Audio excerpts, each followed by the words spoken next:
ओम नमः सिद्धेभ्यः। ओम नमः सिद्धेभ्यः। ओम नमः सिद्धेभ्यः।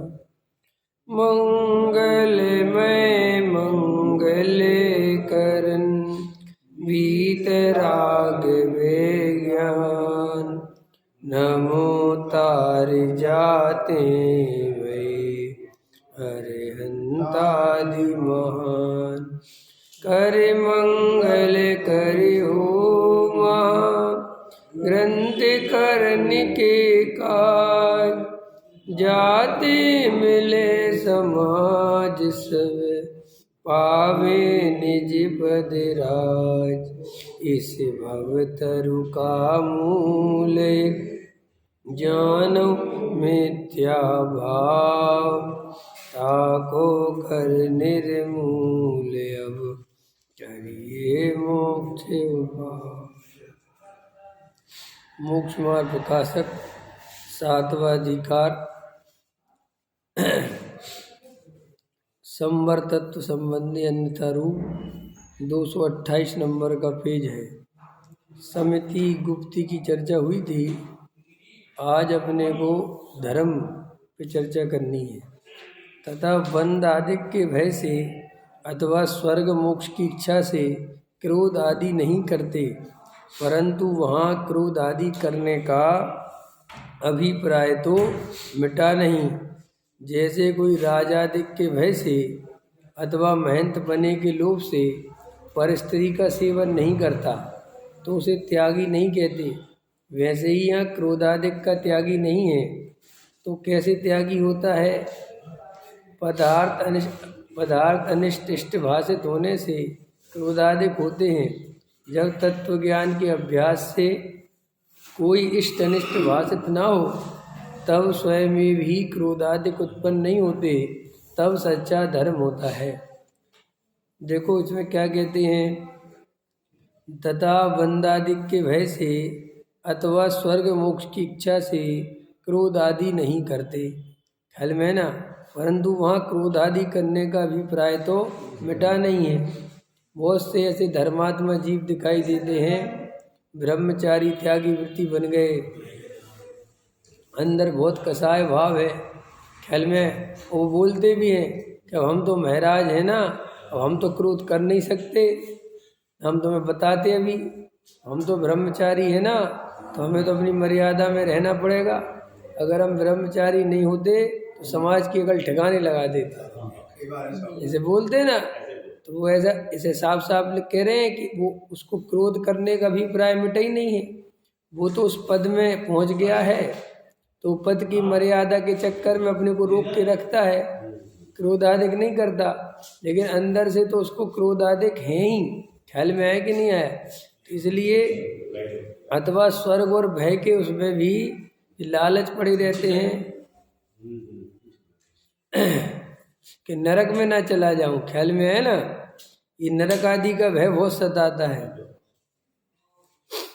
बंद कर दूं पहले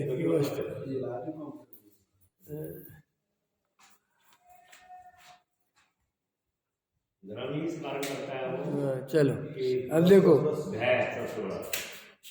तथा बंधादिक के भय से अथवा स्वर्ग मोक्ष की इच्छा से क्रोधादिक नहीं करते, परंतु वहाँ क्रोधादि करने का अभिप्राय तो मिटा नहीं।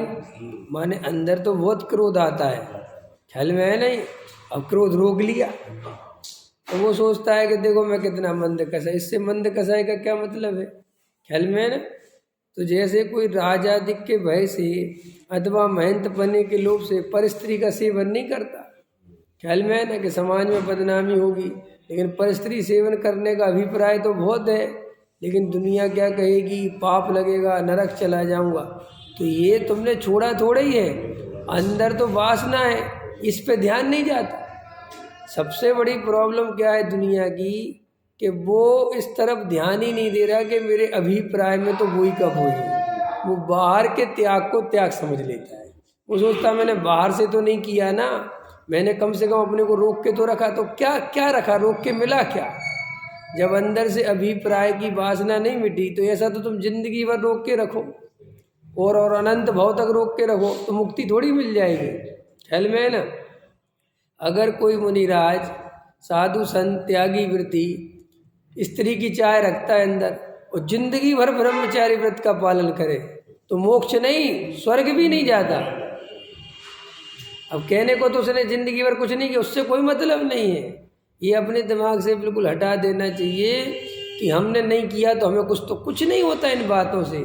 जैन धर्म कहता है अभिप्राय में पड़ी हुई वासना मूल बंध का कारण है और भावों में भी चल रहा है, क्योंकि जो चीज़ अभिप्राय में पड़ी है वो भावों में भी है, बस वो बाहर में क्रिया आदि रोक लेता है कि भैया मैं करूँगा तो फंस जाऊँगा, अंदर करने का पूरा भाव है। इसलिए ये बहुत सारे त्यागी वृत्ति बन जाते हैं, दिखाई देते हैं।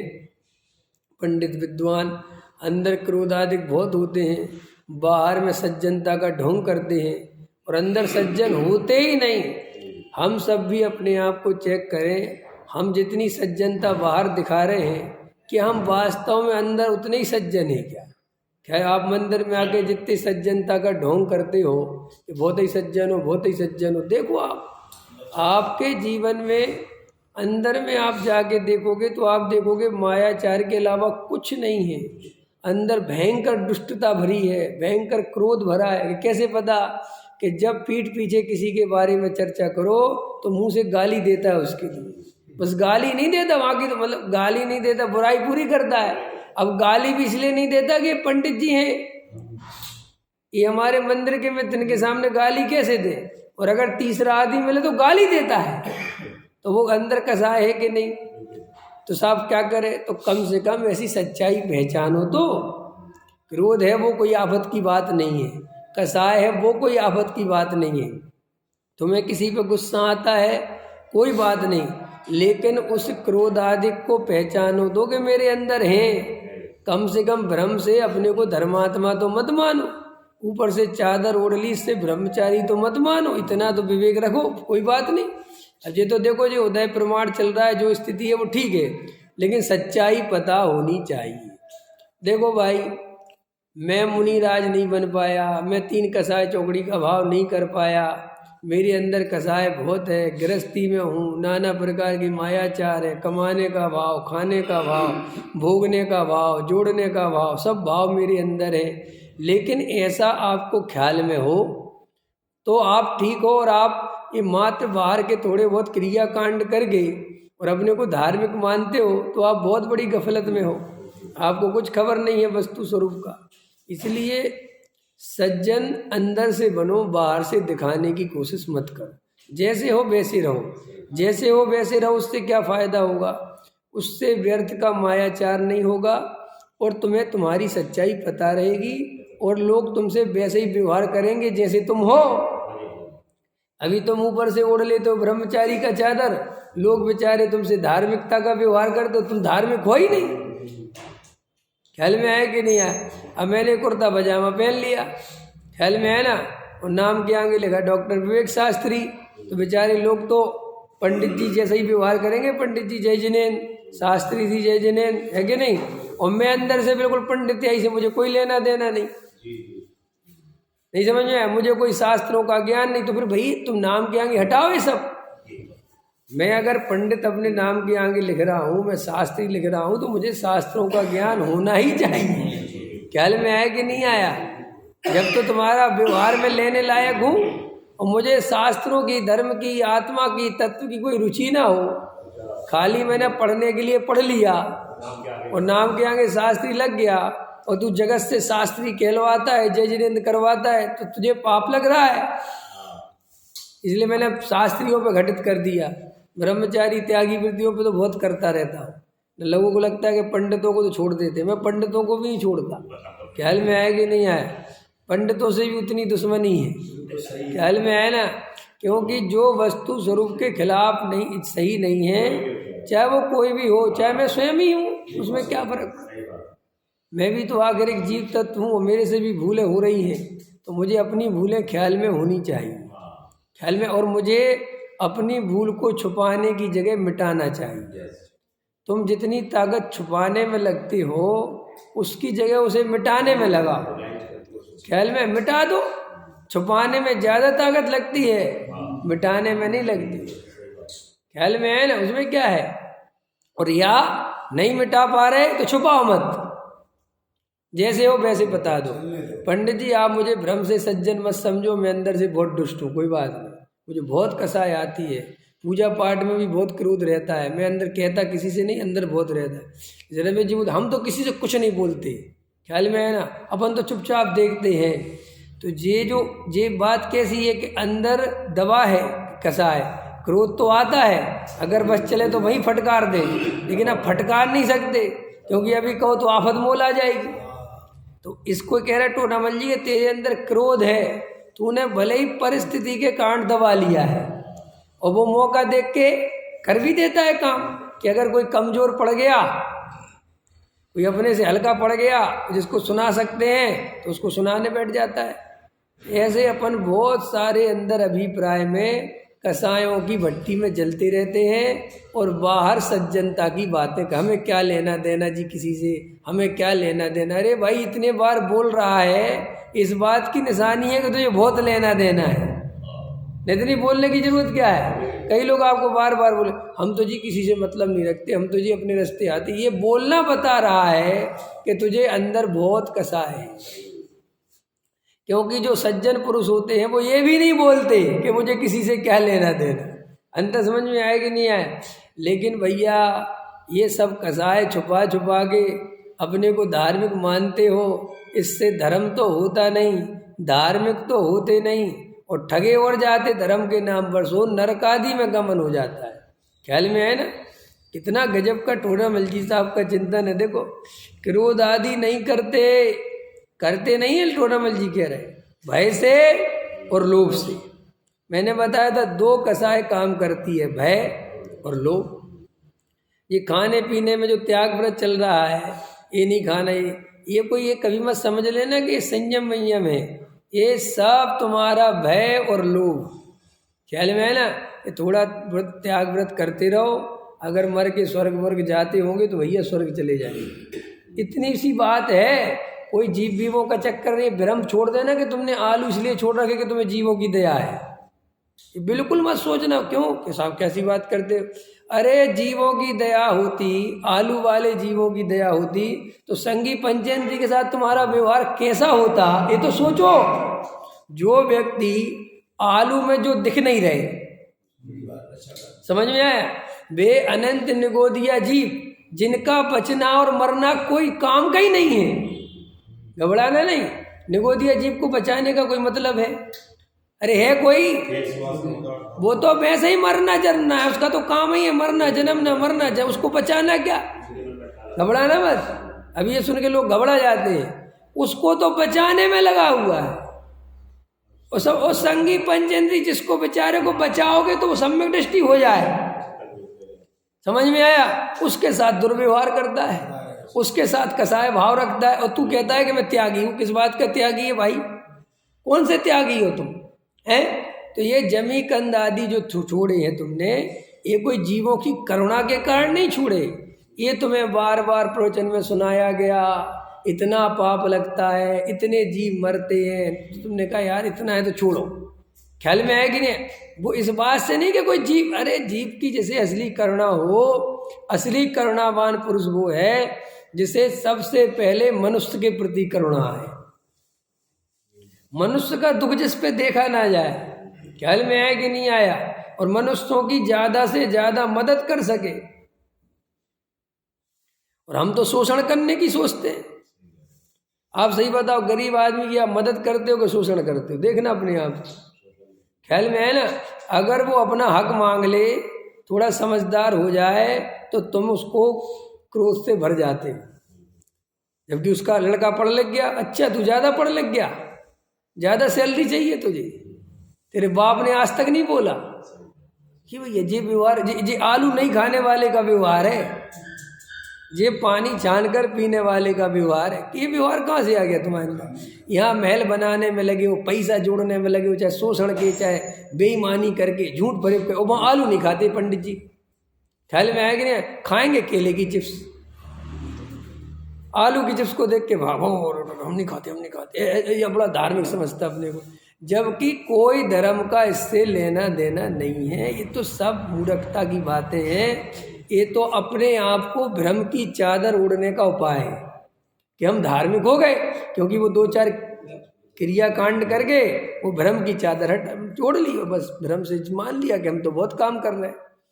अधिकतर पापी धार्मिक क्रियाएं ज़्यादा करते हैं, ख्याल में है, क्योंकि उनसे उसको भ्रम बना रहता है कि हम धर्म में लगे हुए हैं।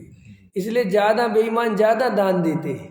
जिनके बड़े बड़े धंधे होते हैं, पूरक धंधे होते, तो बैलेंस बनाते रहते कि यार देते रहो, यहाँ पे बहुत मामला गड़बड़ चल रहा है। अंतर समझ में आए कि नहीं आए? और कहते साहब आ रहा, अरे आ रहा है, पंचम काल में कोई पैसा नहीं आता, याद रखना, अपने आप कुछ नहीं आता। चौथे काल में आता होगा भरत जी के पास, पंचम काल में तो बहुत प्रयत्न करके कमाना पड़ता है। ख्याल में आया? आता अपने आप है, लेकिन पंचम काल का ऐसा स्वरूप है, जीवों का ऐसा उदय है कि बिना करे नहीं आता। ख्याल में आया? तुम में दम होए तो बंद करो फैक्ट्री, हम देखते अपने आप आता कि नहीं आता। ये छल कपट छोड़ो, सब छोड़ो। कहोगे पंडित जी फैक्ट्री बंद हो जाएगी, तुम भी जानते हो, और तुम कहते अरे हम तो कुछ नहीं करते जी, अपने आप आता। किसको मूर्ख बना रहे हो? यहाँ से कमाते हो, खींचते हो, और फिर यहाँ करोड़ों खर्च करते हो, यही तो जीवन जा रहा है। यहाँ कैसे भी करके जोड़ो जोड़ो जोड़ो जोड़ो, और फिर यहाँ पे लुटाओ शान शौकत के नाम पर। ख्याल में है? फिर दिखाओ कि मैं कुछ हूँ, इसी में ही जीवन जा रहा है। और बस आलू नहीं खाएंगे जी हम, इतनी खबर नहीं कि जी दूसरी तरफ तो पूरा महानाला बह रहा है। ये छोटे छोटे नाले रोक भी दिए तुमने, छोटी छोटी नालियाँ, और ये बड़े के बड़े नाले बहते जाए जो सीधे नरक ले जाएंगे, उस तरफ खबर नहीं है। ये जरा सा जमीकंद छोड़ के स्वर्ग जाना चाहता है। मैंने स्वर्ग का सौदा इतना सस्ता समझ रखा है, और मूर्खों ने लिख दिया कहानी। एक कहानी ऐसी है, एक कुत्ते को डमोकार में सुनाया, स्वर्ग चला गया। एक कहानी ऐसी है, अरे रमेश जी कहानी तो अपने घर की चाय जो बना लूँ, क्या टेंशन है। ख्याल में एक कहानी में पढ़ता था कि एक शराबी था, और वो निरंतर शराब में डूबा रहता था। ख्याल में है ना? और एक दिन उसको क्या हुआ, शराब ही शराब पीता था, लेकिन एक दिन उसको ऐसा भाव आया कि मैं इस पुल पे जब पार करूँगा तो शराब नहीं पीऊँगा, या इधर से उधर तक जब तक चलूँगा शराब नहीं पीऊँगा, 1 किलोमीटर, आधा किलोमीटर या 10 मिनट शराब नहीं पीऊँगा। तो कहानी कहती उसी 10 मिनट के बीच में मर गया, तो स्वर्ग चला गया। कि क्यों चला गया जी? बोले उसने 10 मिनट का संयम लिया। बारे वाह, गजब का, ये तो बहुत गजब का है, स्वर्ग भेजना था। ऐसी ऐसी कहानियां लिखी हैं शास्त्रों में, तुम्हें मजाक लग रही होगी कि यार ये ऐसी लिखी है। छोटे छोटे नियम तुम्हें स्वर्ग, क्या छोटे, जिंदगी भर पाप में डूबा रहे और आधा सेकंड मरते समय तो मोक्ष। तो तुम्हारे धर्म और हिंदू धर्म में अंतर क्या है? तुम अपने आप को काहे को कहते हो कि हमारा धर्म तो वीतरागी, काहे को कहते हो एक एक चीज का हिसाब होता है, काहे का हिसाब होता है? ख्याल में आए कि नहीं आए? वहाँ गंगा में जब सारे पाप धुल गए तो तुम्हारे अणवकार मंत्र सुना के सारे पाप धुल गए, चाहे जीवन भर कुछ भी किया हो। ख्याल में आए कि नहीं आया? ऐसा पोपा बाई का राज नहीं है ये। तुम अपने मन से कल्पनाएं बनाते रहो, कहानियां लिखते रहो, और मूर्खों ने लिखी है, मुझे पता है ऐसा। तुम भी ऐसी कहानियों के गुलाम हो। तुम भी चाहते हो कि कोई ऐसा शॉर्टकट बता दे, बस जिंदगी भर इस डांड से बेईमानी चलती रहे और इस डांड से स्वर्ग का रास्ता मिल जाए। ऐसे तो भ्रम है। नरक आदि में पड़ा रहेगा, तब वहां पे कहेगा ये कहाँ आ गया मैं, कि बेटा यहीं आना था तुम्हें, कि नहीं मैं तो नीचे जमीकंद नहीं खाता था। अच्छा तेरे को होशियारी बताता हूँ, जमीकंद नहीं खाता था, क्रोध नहीं करता था जी, मैं सबसे जय जिनेंद्र करता था। अंत्यंत क्रोध लेके बैठा था, ऊपर ऊपर जय जिनेंद्र करता था। ख्याल में? और ये बड़े बड़े शहरों में तो और मायाचारी हो जाते हैं। छोटे गांव में तो क्या है, दुश्मन है तो है ही। गांव में रहे हो ना रमेश जी, तुम भी भिंड में ही रहे हो, भिंड तो थोड़ा बड़ा है। जब प्योर गांव में जाओ तो प्योर गांव में तो होता है लड़ाई हो गई तो हो गई जी, अब चाहे 20 साल नहीं बोलेंगे। लेकिन शहर के आदमी बहुत बदमाश है। ख्याल में है ना? यहाँ पे लड़ भी लेंगे मीटिंग में, समझना मेरी बात, और एकदम अंदर कसाए भयंकर, और सुबह मिल के जय जिनेंद्र कर लेंगे। ख्याल में ना? कि क्यों, कि कमेटी तो इसी के पास डली है, माल तो इसी के पास से आता है। ख्याल में? मंदिर में लड़ भी लेंगे, पहले मैं थोड़ा इतना नहीं समझता था, जब मैं आया तो मैंने देखा अरे इनकी तो लड़ाई हो गई, अब तो बहुत मामला गड़बड़ है। पता चला अगले दिन भी तो गली में हाथ डाल के घूम रहे हैं और अकेले में मिलते तो एक दूसरे की भयंकर बुराई करते। मैंने कहा यार तुम लोग करते क्या हो, गले में भी हाथ डाल लेते हो और एक दूसरे की इतनी बुराई भी करते रहते हो। बोले आप समझते नहीं। मैंने कहा सही बात है, समय आने पे समझ जाऊंगा। समझ में आएगी नहीं आया, और जब समय आया तो समझ में आ गया। कि कैसे समझ में आया कि पता चला ये कमेटी में जितने घुसे हुए हैं इनका आपस में धंधा भी चलता है। किसी का किसी से माल आता है, किसी के यहाँ किसी की कमेटी डली है कुछ, और वे सब उस चक्कर में वहाँ पे बना के चलते हैं। और चूंकि यहाँ मान कसाय का प्रसंग बनता है तो यहाँ पे लड़ाई झगड़ा कर लेते हैं और फिर बाद में देखते कि इसके बिना तो अपनी चलेगी नहीं, तो कहते चीज जय जिने जय जिने। तो वो अंदर क्या है, टोडामल जी साहब कह रहे हैं कि वो अंदर कसाय तो छुपी हुई है, लेकिन तू किसी स्वार्थ बस ये बोलचाल रख रहा है और तू समझता है कि मेरे तो जी किसी से बैर नहीं है। बैर तो है, अंत समझा, वो डीप में घुसा ही हुआ है, लेकिन तू बाहर से स्वार्थ के कारण सज्जनता और जय जिनेंद्र करता रहता है। ये आपको मेरी बातें मैं इसलिए कह रहा हूँ, ये जो आप मायाचार बनाते रहते हो अपने होशियार समझते। बड़े बड़े लोग कितने मायाचारी हो जाते हैं, ये चश्मे लगा के जाते हैं, पता है जैन साहब, जैसे मर जाए कोई ये अभिनेता वगैरह नेता वगैरह तो क्या होता है, सुबह सुबह होती है। तो मैंने देखा कि जब ये जैसे मान के चलो राजेश खन्ना मर गया तो सारे फिल्मी एक्टर जाएंगे ना, तो सुबह सुबह सफ़ेद कपड़े और काला चश्मा, काला चश्मा। मैंने कहा यार काला चश्मा क्यों पहन के आते, मैंने कहा ये भी कोई ट्रेंड है क्या काला चश्मा पहनने का। बाद में पता चला, मुझे किसी ने बताया, इतनी शराब में डूबे रहते हैं रात रात भर और आंखें बिल्कुल चढ़ी रहती हैं, नशे में रहते तो चश्मा से ढकते हैं उसको। ख्याल में आया कि नहीं आया, तो सुबह ऐसे आ जाते हैं। अब जितनी जड़ ख्याल में आएगी ना, जितने बड़े बड़े लोग होते हैं ऐसी स्थिति बनती है। इसलिए कहते हैं ये पुण्य के उदय की जिसके तुम भीख मांगते हो, ये पुण्य का उदय तुम्हें सप्त व्यसनों में ले जाने के अलावा करता क्या है। ये जो पुण्य का उदय पुण्य का उदय पुण्य का उदय क्या करता है, पुण्य का उदय मुकेश अंबानी की पुण्य का उदय है ना, तो उसकी वाइफ 2 लाख रुपए की कॉफी चाय मंगवाती है विदेश से रोज एरोप्लेन से, ये करवाता है वो पुण्य का उदय। क्या करता है पुण्य का उदय, क्या देता है जीव को। चलो नहीं साहब, हम पुण्य का उदय होता तो हम कुबेर बनते, हम सौधर्मेंद्र बनते, हम पंचकल्याण करते, काय के लिए कराते, वो कोई धर्म है, उससे कोई धर्म का संबंध है, वो भी प्योर मान कसाई के लिए कराते। हम पे ज्यादा पैसा होता जी हम मंदिर बनवाते, तो मंदिर कब है क्या जो बनवाने से काम होगा, इतने पहले ही से हैं, इन्हीं में जाके सम्मेलन की प्राप्ति कर लो। तो वो तो करेगा नहीं, ऐसे ऐसे कुतर्क खोजेगा। हम पे मंदिर पैसा होता जी हम दान करते, जो दान नहीं तुझे भोग करना है, दान का तो नाम लगाता है। समझ में आया ना। बहुत सारे लोग अरे साहब पुण्य का उदय है, जब तो देवशास्त्र गुरु मिल तो गए, क्या कर लिया तुमने, पुण्य के उदय से देवशास्त्र गुरु मिल गए ना, क्या कर लिया, 25 साल से 50 साल से मिले हुए क्या किया, वहीं के वहीं तो मिथ्या दर्शन तो मिटा नहीं, क्योंकि मिथ्या दर्शन मिटाने के लिए पुण्य का उदय नहीं भेद ज्ञान चाहिए। मिथ्या दर्शन मिटाने के लिए पुण्य का उदय नहीं तत्व विचार चाहिए। ख्याल में है ना, ये काम नहीं चलेगा।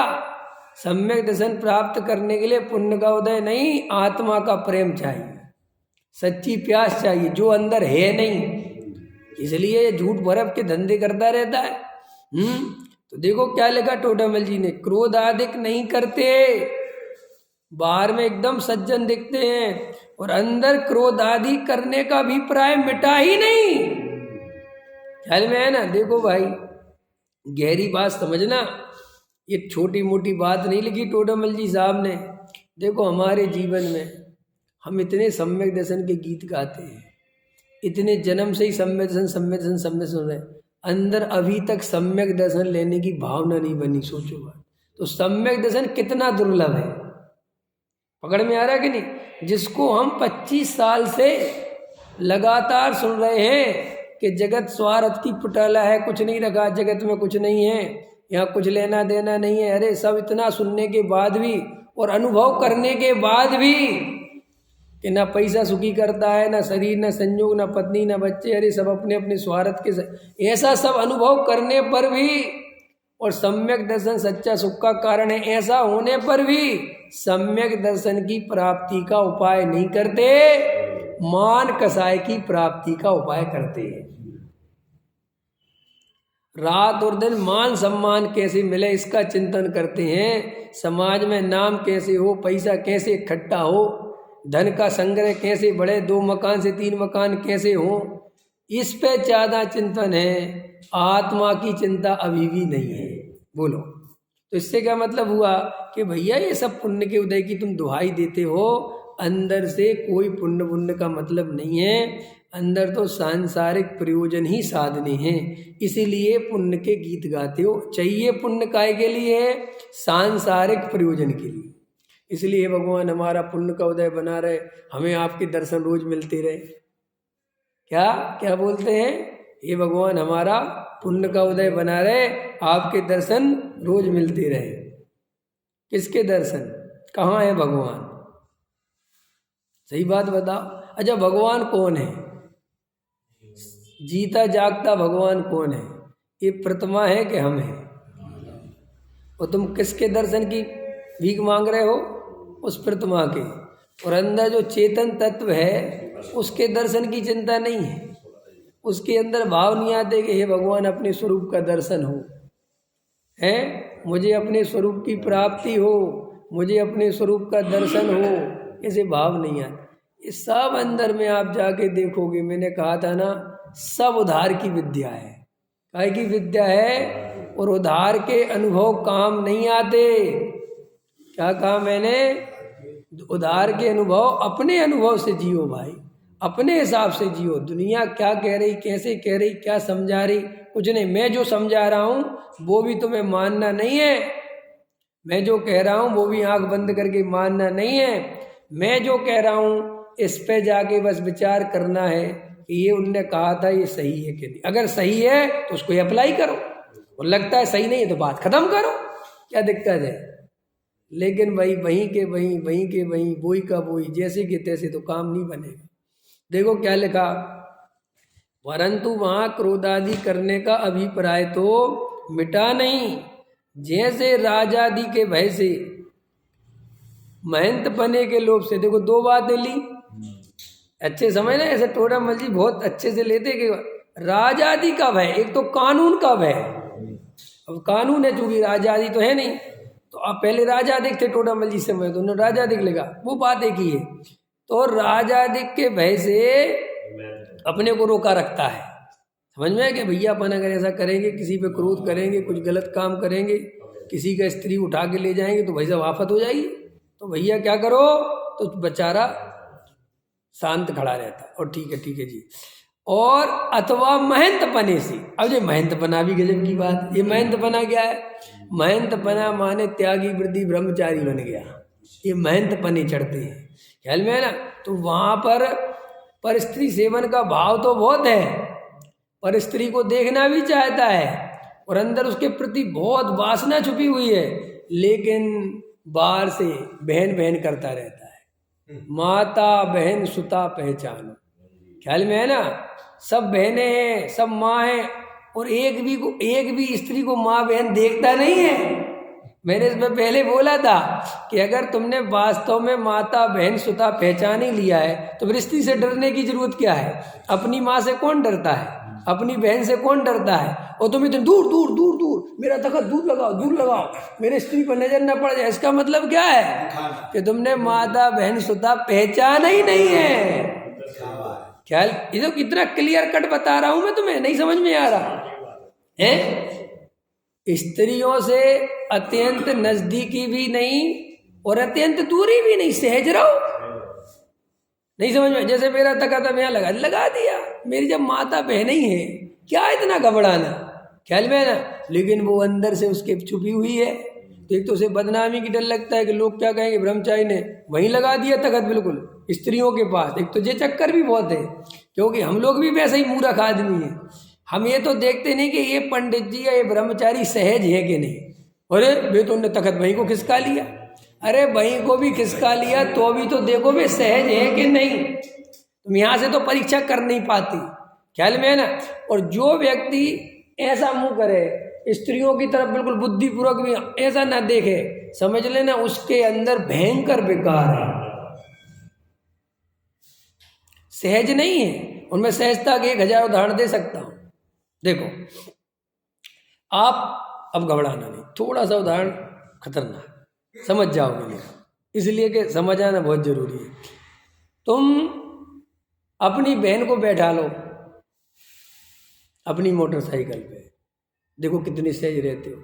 अपनी पत्नी को बैठा लो, देखो तुम कितने सहज। किसी बूढ़ी अम्मा को बैठा लो, देखो कितनी सहज रहते हो। लेकिन एक जवान स्त्री को, ख्याल में है ना, बैठा वही सहजता खो जाती है। तो वो सहजता क्यों खो गई, कभी सोचा क्यों खोई? क्योंकि तुम्हारे अंदर विकार है, और विकार है तो वो सहजता खो जाती है। अब इस लालच से कि मेरे अंदर विकार आ जाएगा तो मैंने स्त्रियों से दूर रहना बंद कर दिया। ख्याल में है ना कि ना 9 मन तेल होगा, ना राधा नाचेगी, ना मैं किसी स्त्री के बैठाऊंगा, ना मेरे को विकार होगा। जैन धर्म कहता है ऐसा विकार 3 काल में नहीं मिटता, ये मिटाने का उपाय नहीं है। इसलिए शास्त्रकारों ने लिखा तो माता बहन सुता पहचानो, ये क्यों लिखा? इसका अर्थ नहीं आज तक कोई समझ पाया। मैंने खूब सोचा कि इसका अर्थ कोई समझाए दे, कोई नहीं समझा। इसका अर्थ ये नहीं है कि माता बहन सुता पहचानो, इसका अर्थ है कि जैसे तुम अपनी माता बहन और अपनी बेटी के साथ सहज रहते हो, ऐसे दुनिया की हर स्त्री के साथ सहज रहो, तब है वो माता बहन सुता पहचान। और तुम तो स्त्रियों से इतने 10 कोस भागते हो। कई लोग तो इतने खतरनाक है कि जिन सीढ़ियों से स्त्रियां गुजरती हैं उन सीढ़ियों से हम नहीं गुजरेंगे। तुम्हें विश्वास नहीं हो रहा, तुम्हें मजाक लग रही, और मैं भी नाम ले दूंगा तो तुम्हें आफत आ जाएगी। अभी यहाँ भूकंप मच जाएगा पूरे हिंदुस्तान। ख्याल में आया कि नहीं आया? ये मेरे आंखों से सुनी, कानों से सुनी और आंखों से देखी हुई बात है कि मेरे लिए अलग सीढ़ी बनवा दो, इस पर से स्त्री निकलती है। क्यों? कि इसलिए कि मुझे उस सीढ़ी पे से नहीं निकलना जिस पे स्त्री के पैर पड़े हो। हे भगवान, हे भगवान, स्त्री की साड़ी देख के बेकार हो रहा है। साड़ी छत पे नहीं सूखनी चाहिए तो कहाँ सुखाएंगे बेचारे? बताओ, इतनी बुरी स्थिति है ये मैंने सुना है। तुम सोच रहे हो ब्रह्मचारियों के मुंह से कि जिन्हें इनके वस्त्र, ये भैया हम तो वस्त्र उठा के रख भी दें, ख्याल में आए कि रख ही देते हैं अपन तो अपनी पत्नी का पानी कहता जाओ उठा ले तो उठा लो, वही रख दो। वो तुम्हें कपड़े देख के बेकार हो सकता है, तो फिर स्त्री देख के क्या होगा? माने वो अंदर कितनी वासना भरी होगी कि कपड़े देख के बेकार होने लग जाए। जिनको कपड़े देख के बेकार होता हो, पुतले देख के बेकार होता हो, समझ लेना अत्यंत कामासक्त पुरुष है और भयंकर वासना दबा रखी है ना। पुतलों को देख के बेकार, कपड़ों को देख के बेकार, क्या बिल्कुल जड़ बुद्धि हो गई क्या है? अंतर समझ में आया कि नहीं आया? ये पोस्टर लगे रहते हैं, लोग कहते हैं पोस्टर मत लगाओ चौराहे पे, इनको देख के एक्सीडेंट होते हैं। पोस्टरों से एक्सीडेंट नहीं होते, तेरे अंदर जो वासना है उससे होते हैं। अगर कोई नग्न दिगंबर होने से ही बेकार होता तो हमारा मुनिराज तो नग्न दिगंबर है, पर मुनिराजों को देख के बेकार क्यों नहीं होता? लेकिन उनके प्रति श्रद्धा है, अंतर समझ वो भाव है, तो कुछ नहीं होता। पकड़ में आया कि नहीं आया? अरे भैया, अपने अंदर की कसाय को तो पहचानता नहीं और निमित्तों को बदलना चाहता है। क्या करना चाहता है? और देखो, संसार में जो व्यवस्था बनी है उस व्यवस्था को बदलने की मैं कभी बात नहीं कर रहा हूँ। स्त्रियों से उचित दूरी बना के रखो, अच्छी बात है। उनके ज़्यादा संपर्क में मत रहो, अच्छी बात है। वो ठीक है, वो एक लौकिक दृष्टि से, सामाजिक दृष्टि से जरूरी है, घबराना मत। लेकिन तुम इस दूरी को धर्म समझते हो, ये गलत है। ये सामाजिक व्यवस्था है, धर्म नहीं है। धर्म तो अंदर है कि वो बेकार ही नहीं रहे। नहीं समझ में आया? लेकिन समाज कहती है धर्म की, धर्म नहीं कहता, कौन कहता है? समाज। समाज ये कहता है कि तेरे अंदर बेकार बना रहे लेकिन बाहर में बेकार नहीं चाहिए। ये समाज की व्यवस्था है। समाज समझते हो? समाज को आपके अंदर के विकार से कोई लेना देना नहीं। समाज को इस बात से लेना देना है कि हमारी बेटी बहनें सुरक्षित रहें। अंतर समझ में आया? समाज को इस बात से व्यवस्था है कि किसी प्रकार का गलत माहौल ना बने, वो समाज की व्यवस्था और ये होनी ही चाहिए। मंदिर में नहीं कि स्त्रियों के साथ बैठ जाओ, ये सामाजिक व्यवस्था है। लेकिन धर्म की क्या व्यवस्था है? धर्म कहता हमें तुम्हारे बाहर के अकेले विकार की चिंता नहीं है, हमें तुम्हारे अंदर जो अभिप्राय में बसा हुआ है, हमें वो विकार खत्म करना है, तब सच्चा धर्म होगा। अंतर समझ में आ गया? और आप क्या करते हो? समाज की व्यवस्था को धर्म की व्यवस्था समझते हो, उससे धर्म लगाते हो। ये गलती होती है। इसलिए लोग क्या कहते हैं, हम तो जी 10 कोस दूर रहते हैं। 10 कोस नहीं, 1000 कोस रहो, मैं हिमालय के पहाड़ में चले जाओ। जैन धर्म कहता है, वस्तु का स्वरूप कहता है, ये बताओ वासना अंदर से मिट्टी के नहीं समझ में आया? तुम पहाड़ पे चले गए, तुम जाप देने लग गए, तुम्हें स्त्री की याद नहीं आई 50 दिन, महीने भर, 10 महीने, तो श्री गुरु कहते हैं कि इससे अपने को ब्रह्मचारी मत मान लेना। कि क्यों साहब, हमें तो 1 महीने याद ही नहीं है, 1 साल याद ही नहीं है। याद नहीं आना अलग बात है, और अभी स्त्री सामने आ जाए तो फिर बताओ कैसे, क्या करोगे फिर? कि साहब फिर का नहीं पता, तो भी कुछ नहीं। अंतर समझ में आया कि नहीं आया? एक आदमी था, कहानी थी, और वो ब्रह्मचारी बन गया और बहुत बड़ा साधु बन गया। ख्याल में है कि नहीं आया? और हिमालय की कहीं गुफाओं में रहने लगा, और लोग उसके दर्शनार्थ दूर दूर से पधारते, दूर दूर से आते। बड़ा नाम हो गया, बड़ा ख्याति हो गई, बहुत प्रसिद्धि हो गई, और 20 साल तक ऐसे ही चलता रहा। और उससे बहुत से लोग मिलने आते थे, बड़े सहज भाव से मिलता था, बिल्कुल सहज भाव से मिलता था, सबको बराबर आशीर्वाद देता था। और उसका एक चेला भी रहता था। एक दिन चेला दौड़ते हुए आया, और चेले ने कहा, महाराज एक स्त्री आपसे मिलने आ रही है। उन्होंने कहा ठीक है। उन्होंने कहा वो स्त्री आपकी पत्नी है। ख्याल में है ना? क्या कहा? वो आपकी पत्नी है, और एक बेटे को भी लेके आ रही जो आपका है। बोले उन्हें किसी कीमत पर मेरे पास मत आने देना, मैं उनसे नहीं मिलूंगा। क्या कहा? उनको ना मेरे दर्शन कराना, ना मिलने देना। कि क्या बात? कि जो कह दिया वो करो। शिष्य ने कहा, महाराज जो कह दिया वो नहीं करूँगा। मैं अभी तक आपको समझ रहा था कि आपके अंदर कुछ आत्मार्थ है, अब पता चल गया कुछ भी नहीं है। कि क्यों? कि आप अपनी स्त्री को अभी भी स्त्री देख रहे हो, पत्नी, और घबराहट हो रही तुम्हें कि वो आएगा तो मैं, स्थिति मेरी बिगड़ जाएगी, या दुनिया को पता चल जाएगा। तो काहे के तुम काहे के त्यागी? ख्याल में है ना? वो पुष्प डाल का वो तो अलग है, ये तो प्रत्यक्ष। तो ऐसे जीवन में कितने ही साल तक तुम कसायों को दबाए रहो। देखो ना, मैं तुम्हें कसायों को एक अच्छा आगम अनुकूल उदाहरण दे देता हूँ। द्रव्यलिंगी मुनि जो नोवे ग्रेविक में जाता है, समझना ध्यान से देवेंद्र जी, कहाँ चला गया? और कसाय इतनी दबी हुई कि नोवे ग्रेविक गया। समझ में? इतनी कसाय का उपशम कर रखा कि नोवे ग्रेविक क्या बनना, नोवे ग्रेविक जाए कैसे? दूर दूर तक जिसे पूरे जीवन कसाय का परिणाम नहीं आया, इतनी कसाय दबी हुई, और नोवे ग्रेविक गया। और वे ही शास्त्र कहते हैं कालांतर में निगोद चला गया। तो फिर ये निगोद जाने वाली कसाय कहाँ से आ गई? 4 गति में घूमने वाली कसाय कहाँ से आ गई बताओ? इतनी कसाय तो दिख ही नहीं रही थी, क्योंकि इतना शांत स्वभाव था, फिर कहाँ से आ गई? अरे भाई, इससे पता चलता है कि कसाय को दबाने का प्रयास मत करो, कसाय को मिटाने का प्रयास करो। और सामाजिक दृष्टि से कसाय दबा लो, दबानी पड़ती है। हर कसाय समाज के सामने दिखा नहीं सकते, प्रकट नहीं कर सकते, करना भी नहीं चाहिए, क्योंकि यही शिष्टाचार है। लेकिन तुम्हें उस कसाय का ज्ञान होना चाहिए।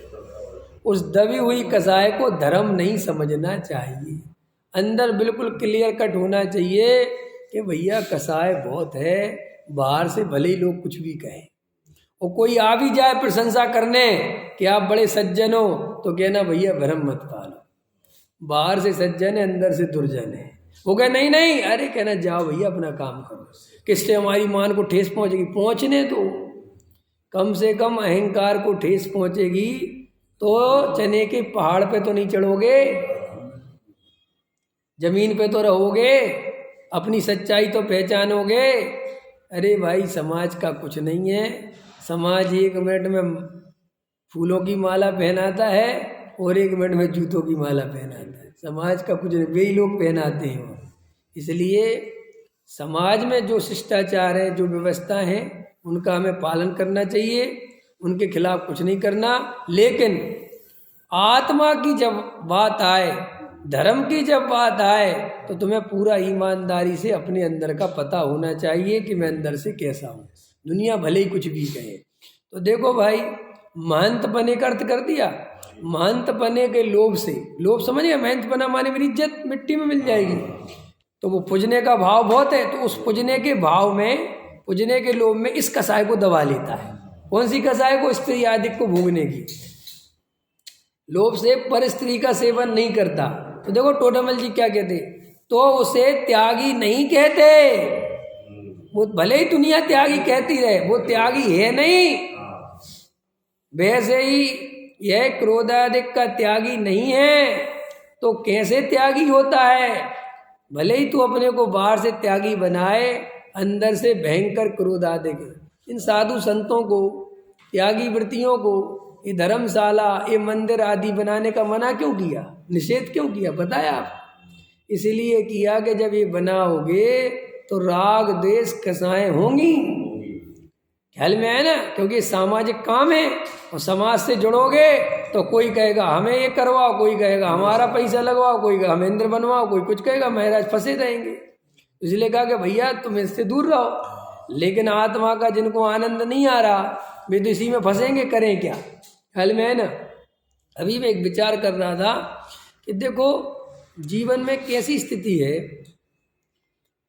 जैसे खाने पीने में अपन देखते हैं कि अपन किसी शहर में आए, जैसे मान के चलो मैं दिल्ली आ गया, मैं रहने वाला तो मध्य प्रदेश का हूँ, बुंदेलखंड का, वो इधर आ गया, तो यहाँ बहुत सी चीज़ें जो खाने पीने में चलती हैं, पहले मुझे अच्छी नहीं लगती थी, मैं खाता ही नहीं था, मैं कहता था ये तो मुझे नहीं खाना, उदाहरण के लिए।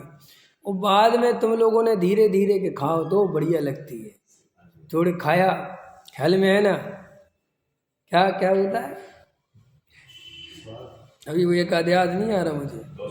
हाँ, अरे ये तो सब जगह चलते, वो मक्के की रोटी और सरसों का साग, ख्याल में है कि नहीं है? नहीं, मेरे हमारी तरफ तो नहीं चलता। तो हमने खाया शुरू में, अरे यार अब बहुत अच्छा लगता है, अंदर समझ में पकड़ना, ध्यान, उदाहरण के लिए दे दिया। अभी कल कोई सरसों का साग लेके आ जाए, ऐसा नहीं उदाहरण के लिए दे रहा हूँ, समझ में आया कि नहीं आया? तो अच्छा लगने लगा, तो अच्छा लगा और अच्छा लगने लगा, अंत समझने में कोई उदाहरण देने के लिए बहुत गहरी बात समझ। तो जैसे इसका ज्ञान ही नहीं था, और शुरुआत में जब ज्ञान भी किया तो इतना मजा नहीं आया, लेकिन निरंतर अभ्यास से, निरंतर वो चीज मिलने के कारण वो धीरे धीरे रुचिकर हो गई। ऐसे ही हमें जन्मों जन्मों से राग आदि का अभ्यास है, ये मैं विचार करूँ, और हमें वीतराग भाव का बिल्कुल अभ्यास नहीं है। तो हमें राग आदि में तो आता है मजा, और क्षण भर के लिए अगर हमारा वीतराग भाव होए भी, ख्याल में हो जाता है अपने आप वीतराग भाव, कभी कभी अपने आप वीतराग भाव भी हो जाता है, ख्याल में, जिसमें राग देश नहीं रहती, घबराना नहीं, लेकिन हमें वो समझ में नहीं आता, क्योंकि हमारा उससे कोई परिचय नहीं है। तो लोग उसे समझ लेते तो डिप्रेशन सा हो गया, वो वीतराग भाव को लोग क्या समझ लेते हैं? डिप्रेशन सा हो गया, कुछ है ही नहीं हमारे जीवन में, हम तो शांत शांत से रहते, तो अच्छी बात है ना। लेकिन वो राग आदि का अभ्यास और उस तरफ इतना खिंचाव रहता है, कभी सहज भाव से अच्छा ध्यान में मन लग रहा हो, वीतराग भाव बढ़ रहा हो, तो भी वहां से भाग जाता है, निकल के जाता है बाहर, ख्याल में है कि नहीं है? क्योंकि उसे घबराहट सी होने लगती है कि हो क्या रहा है।